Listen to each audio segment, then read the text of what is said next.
For years, I had frequented the same club, a lively spot that held more memories than I could count. It was a place where friends gathered, drinks flowed freely, and the music never failed to energize the crowd. The routine was familiar and comforting, a way to unwind after a week of work and responsibilities. I often found myself surrounded by the same faces, a mix of acquaintances and close friends who made the place feel like a second home. That evening started like any other. Our small group snagged our usual table, eager to enjoy the atmosphere. The music pulsed in the background as conversations unfolded, interspersed with laughter. The dim lighting and rhythmic beats created a perfect setting for escape, but I couldn't shake the sense that something was different. A pair of strangers seated nearby caught my attention, their behavior standing out in a way I couldn't ignore. As the night wore on, my eyes were drawn to a pair of unfamiliar men stationed at a corner table. One remained seated, quietly nursing his drink, while the other wandered about, striking up brief conversations with various women in the room.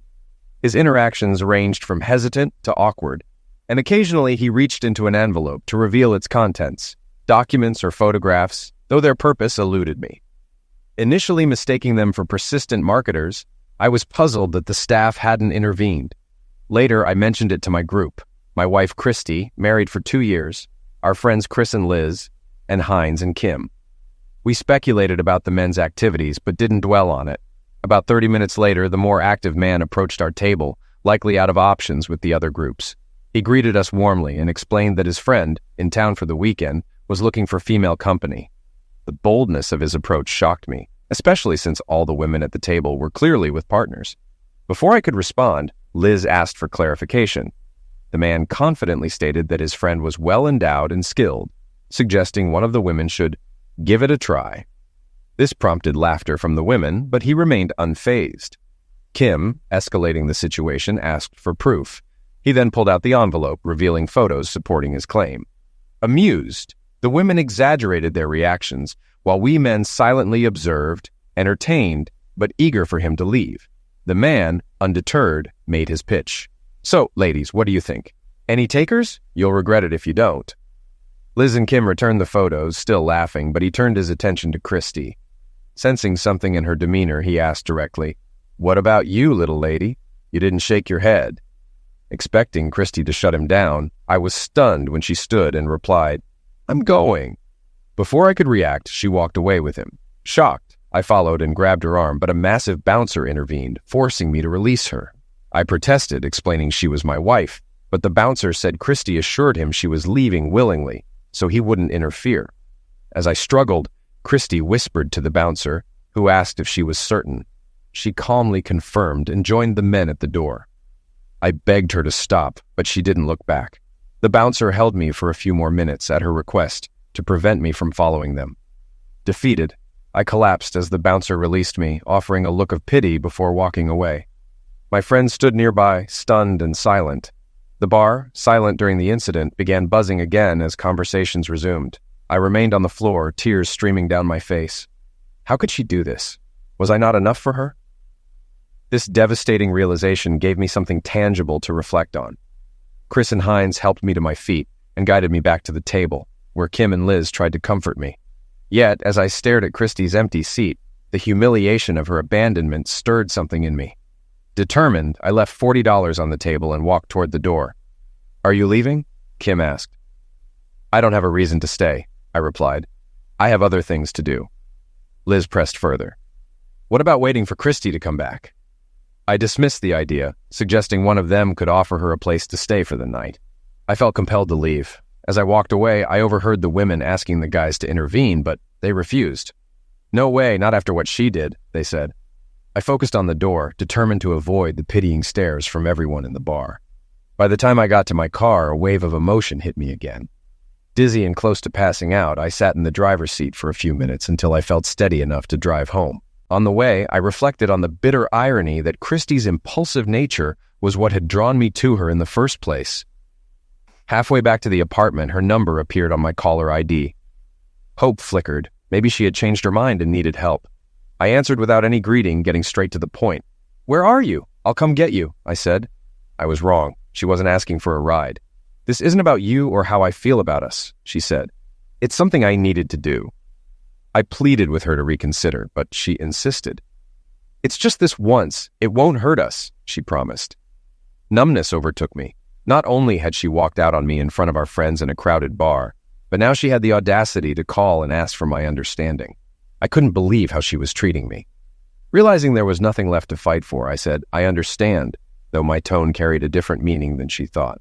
She sounded relieved and thanked me, assuring me she'd prove her love once it was all over. When the call ended, all my sadness and despair evaporated, replaced by grim resolve. By the time I reached the apartment, I had made up my mind. I unpacked my luggage. Christy and I had kept our separate sets from before we got married, so I laid all 3 suitcases on the bed. We didn't own much, and I had even less than she did. I was sure everything would fit, and whatever didn't, I wouldn't miss. I packed slowly, deliberately. I didn't intend to disappear quietly. I wanted her to feel the pain of watching me leave, just as I had felt when she walked out. 2 suitcases were packed, and I was halfway through the last one when I heard the front door open, and then softly close. Seeing the lights on, Christy must have known I was awake. She called out, and I sarcastically responded, "Hope you had a great time." Her tone suggested she mistook my words for sincerity. She entered the bedroom, and I glanced at her. Her hair and makeup were messy, her clothes wrinkled. She looked content, but her smile quickly faded when she noticed me packing. "What are you doing?" she asked. "I'm moving out and filing for divorce," I replied. She tried to stop me, reaching for the suitcase, but I firmly removed her hand. Anger surged through me, reminiscent of the bouncer's grip earlier that night. "Don't touch me," I warned. "What I understand is that you were going to have your fun no matter how I felt." I then asked, "Did you sleep with both of them or just Mr. Big?" My sarcasm was pointed. She begged me not to leave, explaining how she'd always been curious about being with someone that size. She justified it by saying, "It wouldn't have been fair to back out after everything Desmond did to make this happen. And I wouldn't want him to exploit another married woman," she assured me. "It's over now, and I'll do anything to make it up to you." I expressed my disappointment, reminding her of her promise when we married to be mine forever. "What does that promise mean now that you've broken it?" I asked. "How do you expect to make this right? Do you understand how inadequate you've made me feel?" Finally, I told her, "I might consider moving past this if you tell me where they took you, hotel and room number." Christy refused. She avoided the question and continued trying to stop my packing. "I can't tell you that," she said. "Take my apology and let it go." She claimed she was protecting me, saying, "If I tell you, you'll do something dangerous. There were 2 of them, and they're not worth you getting into trouble." I countered, "That's my decision, not yours." I pressed her again. "Tell me where they are." She apologized again, referencing her promise to protect me after we married. She claimed she couldn't let me get hurt unless I was the one inflicting it. My response seemed to resonate with her, and eventually she relented. Christy continued trying to convince me to stay while I finished packing, though she no longer physically interfered. She repeated that it was just lovemaking, and something she felt compelled to do, while insisting, "I only love you." I remained resolute in my decision to leave. When she finally spoke, it meant nothing to me. I had reached my limit. I told her bluntly, "It meant something to me. Our lovemaking life was incredibly important. I didn't realize how little it mattered to you. It was something that made you unique, sharing your body only with me, and you gave that away. Worse, you did it in the most humiliating way possible, walking out on me in front of our closest friends." She apologized, admitting she had known it was wrong, and promising it would never happen again. She claimed, "I just went a little crazy, but it's out of my system now." I questioned her words, wondering what else might one day be in her system. I expressed my disbelief and shame over her actions, recalling how the entire bar watched with pity as she walked away without looking back. She broke into sobs, begging me not to abandon her, and repeatedly professing her love for me. I replied firmly, "If this is your version of love, I don't want it." I admitted that even if she had told me where the men were, it wouldn't have changed my decision. I told her I might forgive her someday, but I would never forget what she had done or how it made me feel. After 2 trips to load my suitcases into the car, I returned to the apartment one final time. Christy was still lying on the floor. She looked up at me, mumbling, "Please, please don't leave, baby." No matter what had happened or what she had done, I felt like a complete fool. Leaving didn't make me reconsider, but I still felt terrible. I assumed it was because, despite everything, I still loved her. The next morning, I woke up disoriented in a hotel. I hadn't realized how exhausted I was. Once the adrenaline wore off, I crashed hard. It was nearly noon when I finally woke up. Thankfully, I'd prepaid for 2 nights, but I knew I couldn't afford to stay much longer. My bank account wasn't set up to handle a hotel stay. I needed a plan. Christy and I had 3 months left on the lease for our apartment, but there wasn't enough money for me to cover a new place on top of that. We didn't have many assets: 2 cars with payments, a small joint bank account, and some furniture I didn't particularly care about. The financial logistics were secondary. I hated the idea of dragging Chris and Hines into this mess. But they'd been my best friends for years, long before any of us got married. Chris and Liz had been married for 5 years, Hines and Kim for 4, and Christy and I were the last to join the club. Eventually, I turned my phone back on. Christy had left numerous messages, as had the rest of the group, all urging me not to make any rash decisions. Chris's message stood out. He offered to help in any way they could. I called and got Liz, asking if I could stay in their guest room for a while. Liz agreed, but laid out her terms. "You can stay here, but I won't keep you from Christy. She's been asking everyone if they've heard from you," Liz said. She insisted I treat Christy civilly, acknowledging that she had made a mistake, but emphasizing that it wasn't a crime like homicide. I agreed to Liz's terms and spent the next morning moving from the hotel to their house. My boss let me take the morning off, but I had to work late one evening that week to make up for it. I chose to work late that night, hoping it would distract me from the events of the weekend. When I arrived at Chris and Liz's house around 10 p.m., I was exhausted and looking forward to some rest. Instead, I walked in to find Christy waiting for me. I immediately questioned her presence, reminding her that I didn't want to see her after I left. She apologized, saying she was hurting without me and wanted to talk to work things out. I reiterated that I wasn't interested in reconciliation, but she pleaded with me not to end things over one mistake. She professed her love and begged for a chance to make things right. I reminded her she had the opportunity to preserve my dignity by telling me where those men were, but she had refused. I told her I needed space to process my feelings. She begged me not to give up on our future, admitting her mistake and expressing her regret. I emphasized how serious her betrayal was and asked her to leave, insisting I needed time to process everything on my own. Christy left with her head lowered after a brief conversation with Liz in the kitchen. I stayed in the living room as they spoke. As Christy paused at the door, she said she loved me before walking out. My resolve faltered, and I sank onto the couch. Liz joined me while Chris stood nearby in the hallway. Liz complimented me on how I handled the situation, thanking me for being kind despite how difficult it was. "I don't feel like I handled it well," I admitted. "I don't deserve what happened." Liz agreed. "You're right. You shouldn't have to go through this, but Christy's struggling too. She didn't expect you to leave her over this." I questioned Liz, wondering whether Christy had orchestrated the entire situation, knowing exactly how far she could push the limits. Liz immediately clarified, Christy didn't plan this in advance, but she did rationalize her actions afterward. "What did Christy tell you?" I pressed. "She admitted that the temptation of being with someone wealthy was her motivation," Liz explained. "But she also wanted me to assure you that she hadn't intended for you to be restrained by the bouncer." That explanation only fueled my anger. "Was the lovemaking at least terrible?" I asked, my sarcasm sharp. "Or should I not even bother asking?" Liz hesitated before responding. "Do you want me to sugarcoat it or be honest?" "I guess that answers my question," I said bitterly. "Never mind." Liz sighed. "But as satisfying as Christy claims it was, she told me it meant nothing compared to what you two have. She doesn't want to lose your relationship over this." I shook my head. "But she did trade me for that. Even if she didn't realize it at the time, choices have consequences. She made hers." "You're right," Liz acknowledged. "But after reflecting on what she did, she thought you two could overcome this. She assumed that if she downplayed it, you'd eventually forgive her." "I hope so too," I said flatly. "But Chris and Hines were right. I can't see a way forward.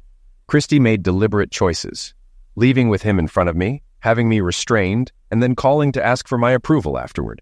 She ignored every opportunity to consider how much this was hurting me, and chose against me every single time." "I understand why it feels that way," Liz said carefully. "But I don't think she was thinking clearly. It was like a moment of temporary insanity.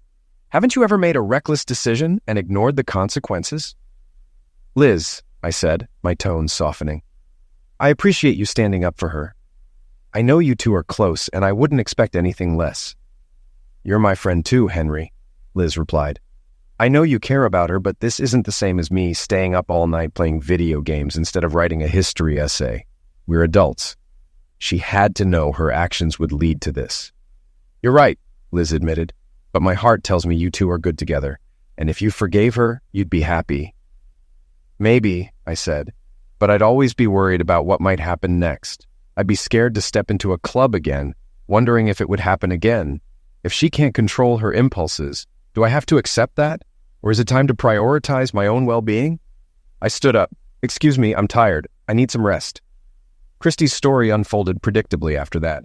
She made repeated efforts to reconcile, but I resisted. It was hard. I still loved her. Divorce doesn't just mean losing a spouse. It means losing shared dreams, plans, and hopes. We talked about kids, grandkids, traveling, and starting a family. All of that was gone. Those memories were the hardest part of letting go. Christy and I had been so aligned on our future, like two halves of a whole, but I couldn't overlook her betrayal. The divorce was finalized 3 months later. Christy asked for one final conversation, and I agreed to listen. After the hearing, we met in private, where she apologized, insisting her actions didn't reflect her love for me. I'll regret this for the rest of my life, she said. I responded, I regret meeting you, proposing to you, and marrying you. I regret thinking you were the person I wanted to spend my life with. I told her I'm moving on. Christy accepted my decision, but lashed out as I left. You'll regret this, she snapped. Maybe one day you'll learn to think before you act. Her words stung, but I stayed silent. I regretted the situation, but not my decision. I walked out and we never spoke or touched again. The relief was liberating. 3 months later, I started going out again. I wasn't looking to meet anyone. I just wanted to stop staying home all the time. I joined Chris, Hines, Liz, and Kim on their outings. They often introduced me to friends, hinting at matchmaking, but I wasn't ready for anything serious. I enjoyed the company and let myself have lighthearted fun without attachment. The people I met were kind, but there was no spark. Eventually, the conversations fizzled as the night wore on. I also developed a habit of going out alone, finding peace in my independence. The club where everything had changed became a familiar refuge. I enjoyed being around people without any responsibility for them. One night, I reconnected with Tasha, a bartender at the club, and someone I vaguely remembered from high school. She hadn't been working the night my life changed, but she'd been there long enough to hear the story. Do you remember that night? I asked her one evening.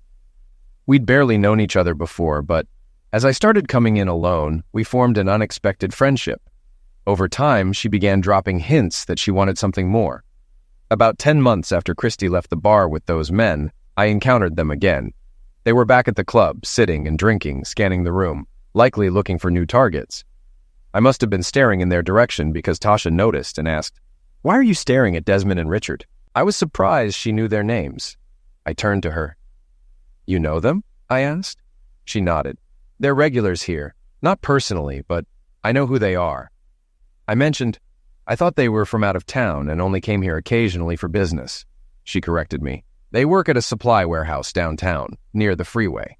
She added that they lived nearby and had for years, though she wasn't sure of the exact location. She also said they frequently came to the bar to pick up women and were usually successful. Richard's looks probably help, she added casually. I was taken aback that the bar was a hotspot for such behavior. That's surprising, I muttered. Tasha shrugged. I asked if there were a lot of single women at the bar, and she explained, there are some, mostly in groups, but those guys don't limit themselves to single women. They seem to prefer married ones. I tried to stay calm at this revelation. That sounds risky, I remarked. Tasha dismissed my concern. I doubt the husbands ever find out. The guys don't brag and the wives stay quiet. She didn't seem bothered, reasoning. It doesn't hurt anyone. The wives have fun, and the husbands don't know. Sometimes it even makes their lovemaking better, out of guilt. Her casual attitude frustrated me, and I realized there was no future between us. If she was fine with others acting like this, she likely wouldn't hesitate to do it herself. Tasha kept talking when I didn't respond, mentioning a time the men had tried to pick up a woman while her husband was at the club. It almost turned violent, she said. Victor, the bouncer, had to intervene because the wife asked him to restrain her husband so she could leave with the guys. I froze. Slowly turning to her, I asked, Christy? Tasha paused, piecing it together. Her expression shifted to shock and regret as she realized the truth. "I'm so sorry," she whispered, unsure of what else to say. I stood, leaving the bar without another word. Outside, I made a quick phone call and settled in to wait. Until that moment, I hadn't realized how much I craved justice, perhaps even revenge, until it became clear this was all a routine for them. While Christy had willingly accepted their invitation, I doubted she knew these weren't harmless out-of-towners. She likely thought they'd disappear after a casual fling. I spotted their car in the parking lot, a Cadillac with lowered suspension and chrome rims, and figured it was theirs.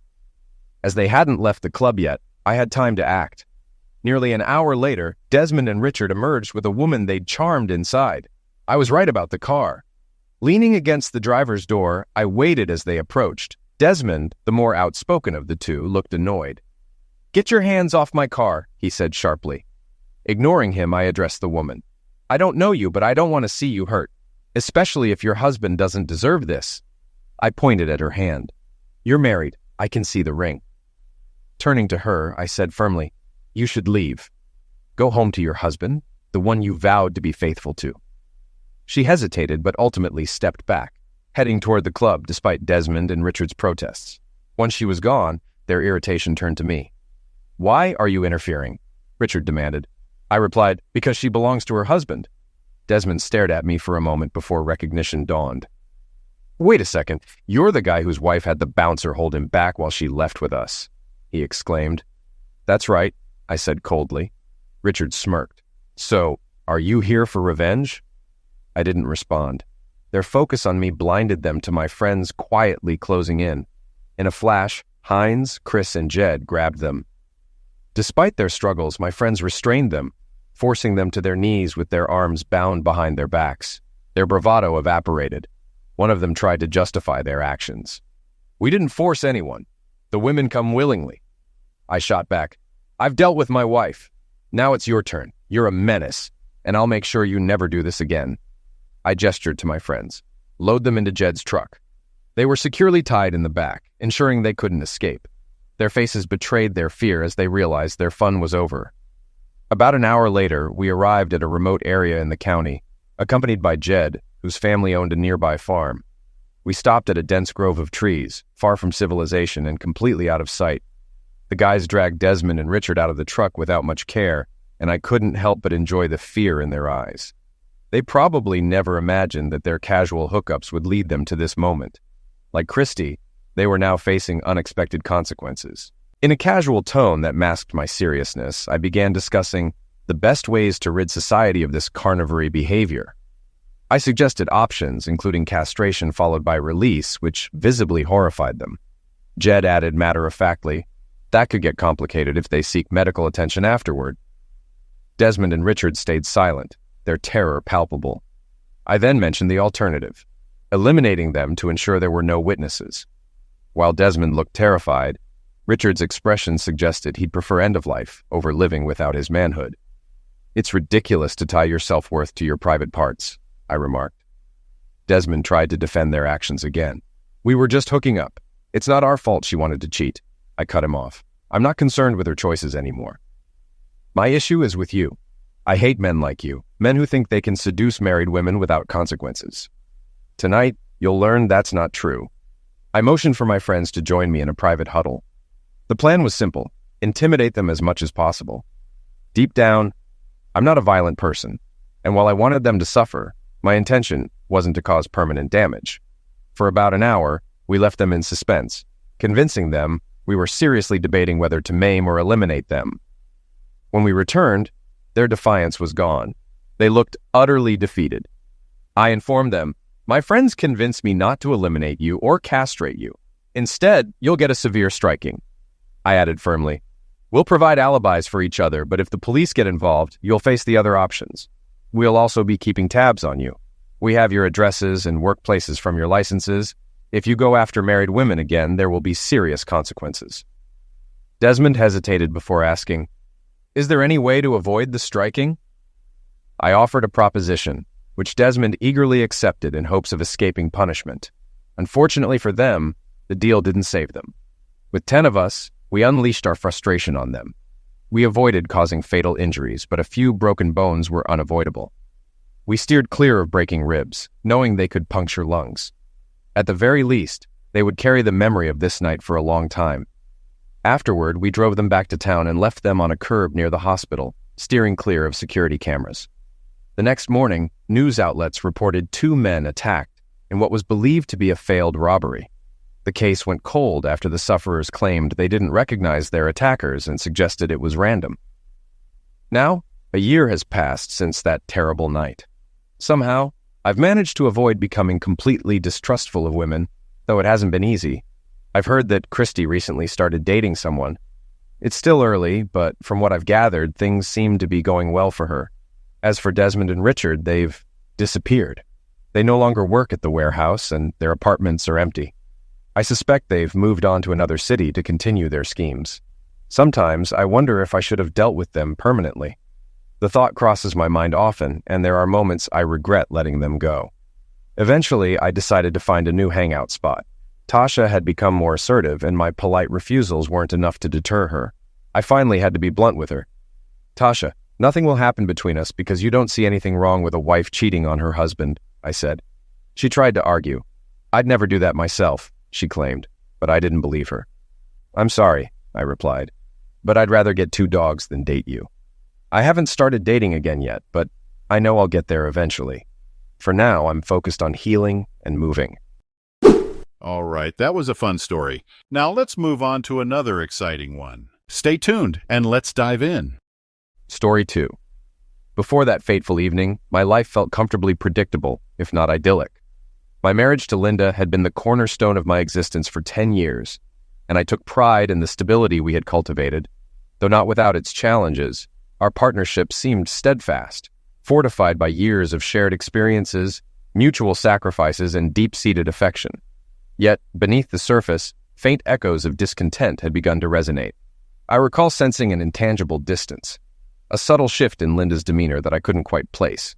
Her occasional preoccupation in the way she avoided direct eye contact in serious conversations felt like clues to a mystery I didn't know I was living. If only I had been more attuned, I might have seen the storm gathering on the horizon. When I arrived home that Wednesday evening, Linda was seated in the living room, her face a mask of intensity that instantly unsettled me. She gestured for me to join her, her tone serious as she began speaking. After a moment's hesitation, she declared her unwavering love for me and our life together, before delivering a revelation that shattered my sense of reality. "I want to take a lover," she said. I froze, struggling to reconcile her words with her claim of love and commitment. "Let me get this straight," I said. "You love me and value our marriage, but you're asking to sleep with another man?"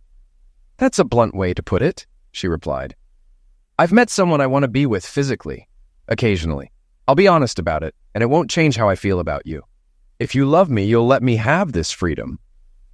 Her calmness stunned me, even as she smiled and posed a question. "What if the roles were reversed? How would you feel if I wanted the same thing?" I knew she wouldn't react well, but I reluctantly agreed to consider her proposal if it wouldn't damage our relationship. She crossed her arms. "That's nonsense. You'd lose your mind if I brought this up." I scoffed, catching her off guard. "You must be joking. Did you really think I'd agree? Do you expect me to sit at home while you spend time with him?" "Maybe I didn't think it through," she admitted hesitantly. "What do you think?" I pressed.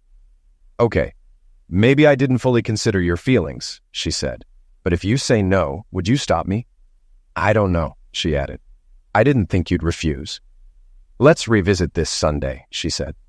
"I need time to process everything." I said nothing and went to the bedroom to move my things into the guest room. "What are you doing?" she asked.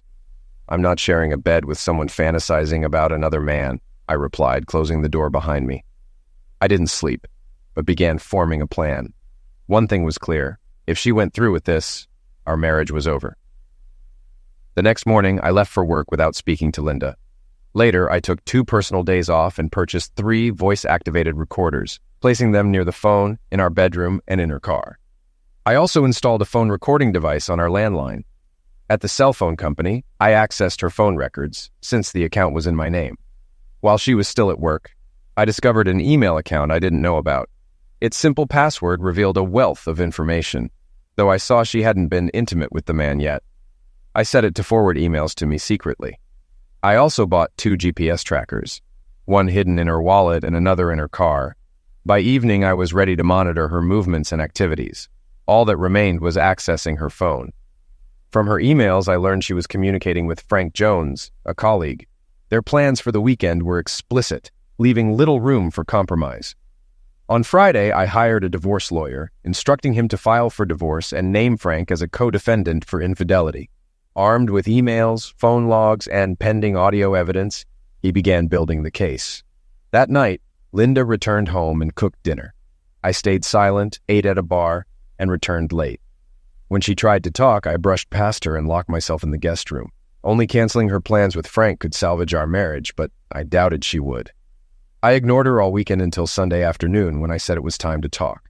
At the kitchen table, I made my stance clear. "I can't accept this," I said. "It's already hurt our marriage." She grew angry. "If you cared about my feelings, you'd understand." "I've tried," I replied, "but no good can come from this. My answer is no." "If you love me, how can you be so selfish?" she snapped. "You're the selfish one," I countered. "Staying married while pursuing someone else is the definition of selfishness."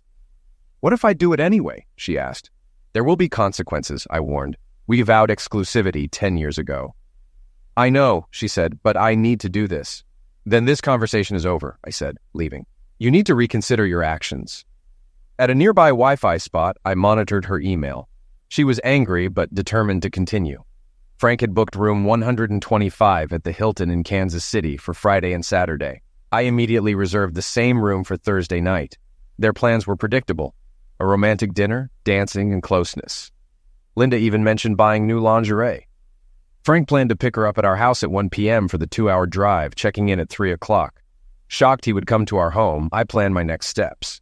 I reserved a nearby room for the weekend to monitor everything and purchased fiber optic cameras to install in their room Thursday night, ensuring irrefutable evidence for the divorce case. Throughout this time, I completely ignored Linda. By Wednesday, I decided to give her one last chance. I asked her to sit down for a serious conversation. Reluctantly, she joined me. I urged her to reconsider, emphasizing how deeply her actions were damaging our marriage. Ignoring my pleas, she confirmed her intent to move forward with Frank. Her choice was clear. Heartbroken, I left the room, slamming the door.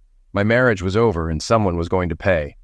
On Thursday morning, I went to work but arranged for the afternoon and Friday off, explaining to my boss that I was finalizing my divorce. He expressed his support and gave me the time I needed. That afternoon, I drove to Kansas City, checked into their room, and installed the surveillance equipment. I carefully ensured everything was operational to capture their activities. This evidence would seal the case.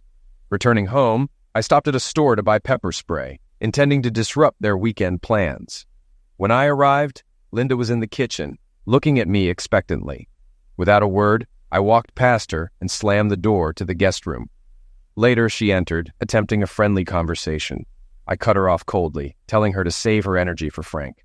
She left, and I spent the night restless, but focused on ensuring I was ready to bring everything to an end.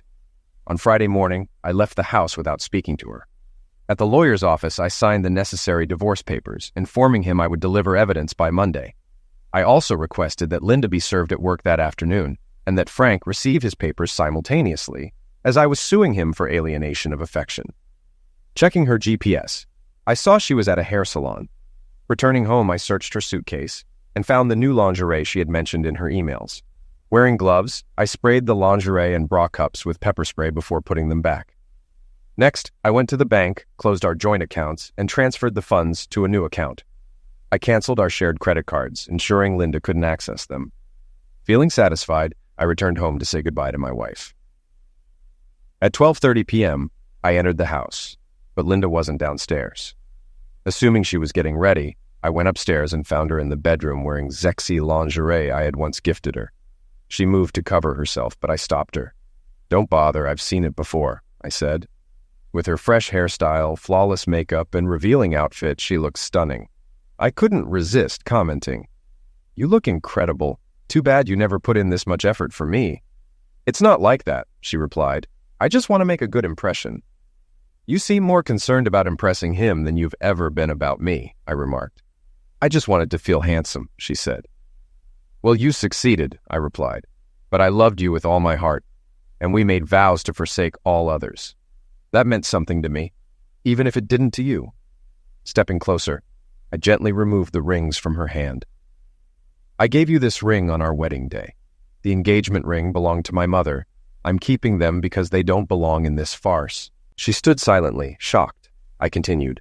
I won't be here when he arrives, but he's not coming into my house. If he does, there will be consequences. I'll be watching. Why are you doing this? She asked, her voice trembling. Because you've betrayed me, I said coldly. I hope this weekend is worth it. I turned and left, ignoring her cries. Parking down the street, I ensured she could see me if she looked out the window. If Frank stepped inside, I was prepared to risk jail, though the consequences for them would be far worse. Soon, Frank's car pulled up outside. He walked to the door and rang the bell.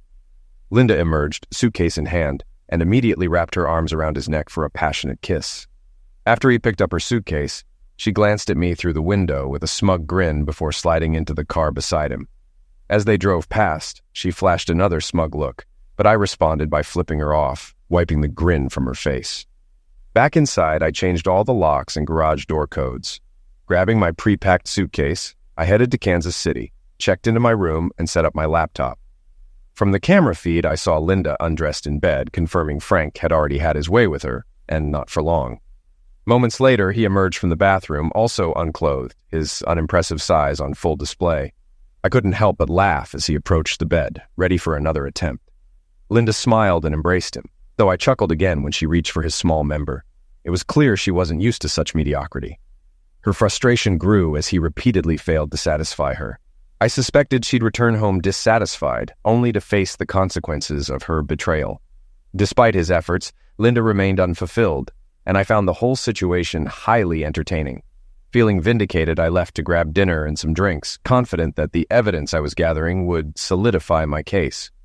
When I returned, Frank was asleep, and Linda looked visibly frustrated. The initial pain of losing my wife was fading, replaced by amusement at her poor choice in partners. I went to bed with a contented smile, already envisioning how I'd stir up trouble the next day. The thought of attractive women at the bar reminded me of the freedom I now had to pursue them. With that comforting realization, I drifted off, feeling refreshed and eager for the next phase. The following morning, I woke energized. After a shower and a hearty breakfast, I picked up some snacks for the day and returned to my room to set my next plan into motion. I contacted a local florist to order a bouquet for Linda, identical to the ones I'd given her on our anniversaries, a poignant reminder of what she was throwing away. Timing the delivery perfectly, I watched as the flowers arrived just as they returned to the room and began getting intimate. A knock interrupted them. The florist delivered the bouquet, and Linda's face revealed a mix of anger and contemplation. She picked up her phone and dialed. My phone rang. "Hello?" I answered. "How are you?" she asked cautiously. "Not great. My wife is out with another man while I sit here angry," I replied bitterly. "Why do you ask? It's not like you care." "I just got a bouquet, like the ones you used to give me.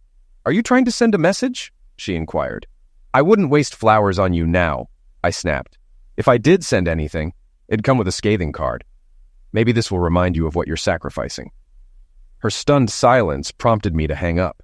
She called back repeatedly, but I didn't answer. Frustrated, she relayed my words to Frank, who reassured her that I'd come around eventually, but I knew I wouldn't, not until she was out of my life. Frank made another move, and Linda reluctantly indulged him. Seizing the moment, I ordered her favorite pizza for delivery.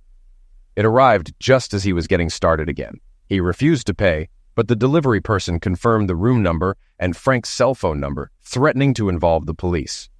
Frank reluctantly paid, and they decided to eat the pizza since it was already there. After eating, they talked for a while before Frank resumed his advances.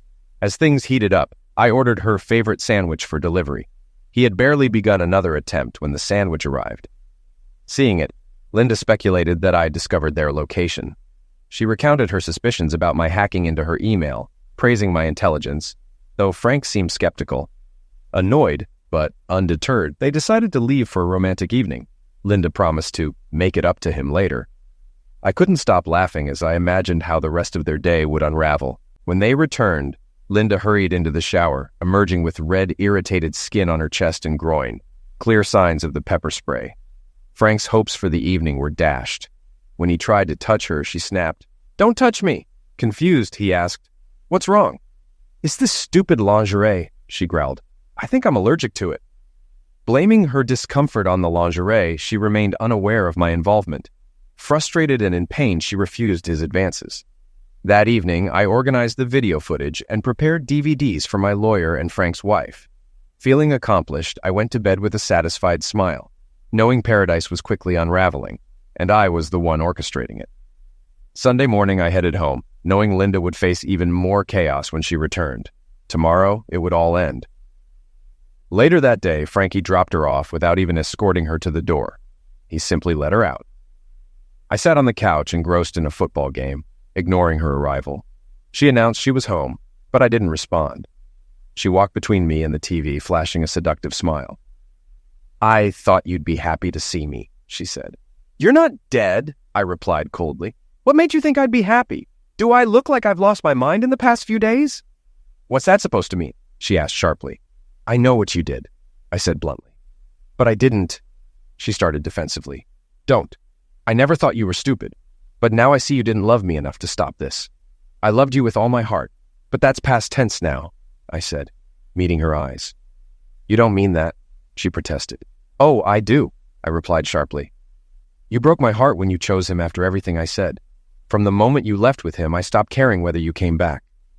"I can't believe you feel that way," she said, her voice trembling. "Believe it," I replied. "You made a colossal mistake." Tears welled in her eyes as she asked, "Is there anything I can do?" "You can get on your knees and eat my crap," I said sarcastically. "You know I can't do that," she replied, shocked. "I know. That's why it's clear your promise to do anything to save this marriage is as worthless as your vow to be faithful." She softened her tone. "I was thinking about you the whole way home. I really want to make love to you tonight. I need you." "You need me?" I shot back. "I don't think so. And as far as making love goes, did you and Frankie use protection every time?" "No. He's married, and I can't have kids," she said. "Do you think you're the only one he's told that to?" I demanded. "You're damaged goods to me now. There's no way I'm touching you until a doctor gives you a clean bill of health." "You could use a rubber," she started. "Right," I interrupted. "Like I'm going to use protection with my wife after you spent the weekend screwing some loser bareback. Screw you." I stood abruptly. "You chose Frankie over me," I said angrily. "I'm going out. I can't stand to look at you right now. Tonight you can sleep in the guest room. The master bedroom is mine. Unlike you, I didn't break any vows." "Can we talk about this?" she pleaded. "Tomorrow after work, there's nothing more to say right now," I replied, ending the conversation. I left the house, went to a nearby bar and grill, and grabbed dinner. Not being much of a drinker, I ate, then went for a long walk to clear my head. When I returned, Linda was in my bed. "Get out," I said, glaring at her. "This is our bed. I have just as much right to it as you," she argued. "You gave up that right when you slept with Frankie. Get out, or I'll drag you out and toss you on the street," I growled.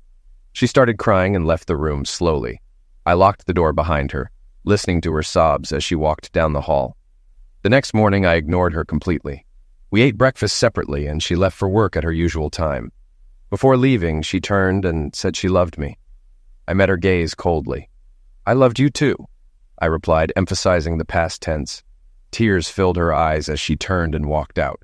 Once she was gone, I began packing her belongings into garbage bags. As I worked, I called Frankie's wife, also named Linda. I asked if she knew her husband had spent the weekend with my wife. She thought he'd been on a business trip. When I offered her evidence, she eagerly agreed. Later that afternoon, I arrived at her house. When Linda opened the door, I was stunned. She was breathtakingly beautiful. I stammered an apology, explaining I was caught off guard. We quickly got to business, and I explained what had happened. Furious, she agreed to accompany me to my lawyer's office. He took her case and even offered a discount. While Linda completed the paperwork, I asked the lawyer if I should wait to serve Frankie until after Linda signed her papers. He assured me it was fine to proceed as long as she filed first. We went out for lunch while the papers were prepared. Afterward, I dropped her off and headed home to wait for my wife's return. At 3 o'clock, my phone rang. It was Linda. "What the hell is this?" she demanded angrily. "What do you mean?" I replied innocently. "I just got served with divorce papers and Frank got hit with a lawsuit," she exclaimed. "I warned you there'd be consequences," I said calmly. "Apparently you didn't take me seriously." "I didn't think you'd go through with it," she protested. "Maybe you should have listened to me instead of Frankie's nonsense. I don't want to discuss this over the phone. We'll talk when you come back to my house," I said before hanging up. Afterward, I carried the garbage bags filled with Linda's belongings and tossed them into the front yard, preparing for her return. When she pulled into the driveway and saw the mess, she erupted in anger. Calmly, I recorded the confrontation, intending to use it as evidence for a restraining order if needed. Despite her yelling and even spitting, I maintained composure while she vented her frustration.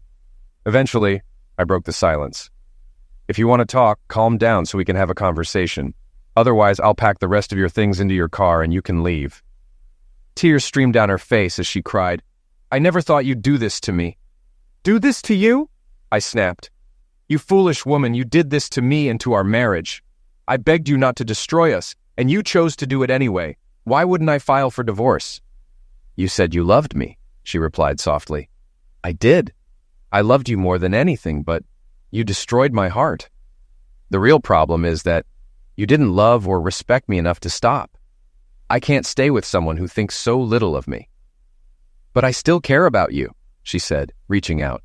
"Care about me? If you cared, you wouldn't have spent the weekend with little Frankie," I retorted. "Why do you keep calling him little Frankie?" she asked, confused.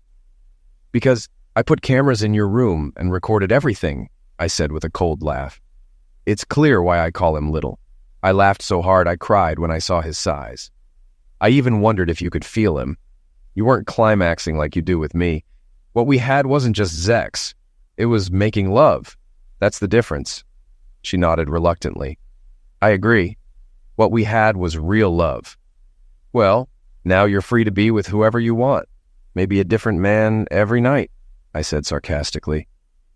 "I don't want that," she murmured. "I want you." "You should have thought about that before Kansas City," I said coldly. "Let's go inside and talk. I'm sorry for being harsh, but I'm furious right now. One thing's certain, I'll never physically hurt you. Little Frankie, on the other hand, isn't safe." We went inside and sat at the kitchen table, a familiar setting for many past conversations. This time, the finality of it weighed heavily on me. I resolved to stay calm. "You wouldn't really hurt Frank, would you?" Linda asked cautiously. "Why not? He destroyed my marriage. He deserves consequences beyond the lawsuit and his own divorce," I replied firmly. "He's not getting divorced. His wife approved of us," Linda countered, clearly misinformed. "She told you that to manipulate you," I said flatly. "I spoke to her this morning, shared my evidence, and now we share a lawyer. She's filing for divorce." Linda looked shaken. "I don't believe you," she said. "That's why we're divorcing. Your disbelief and choices made this inevitable," I said. "When you call him, you'll find out he's been kicked out too." "You're really making me leave?" she asked, her voice trembling. "Since the night you told me your plan, I've been thinking in the guest room," I began. "It took less than an hour to decide on divorce." "Why didn't you tell me sooner?" she asked, bewildered. "I didn't think you'd stop, and telling you would have just made you angry," I explained. "I saw from your emails that my feelings didn't matter to you." Shame spread across her face as she looked down. "You confirmed my decision when you left that Friday. I signed the papers that same day," I added. "I can't believe I was so naive," she said softly. "Is there any chance for forgiveness?" she asked, tears streaming. "I once loved you enough to consider it, but last night was your final chance and you blew it," I said. "I might forgive you someday, but I'll never trust you again.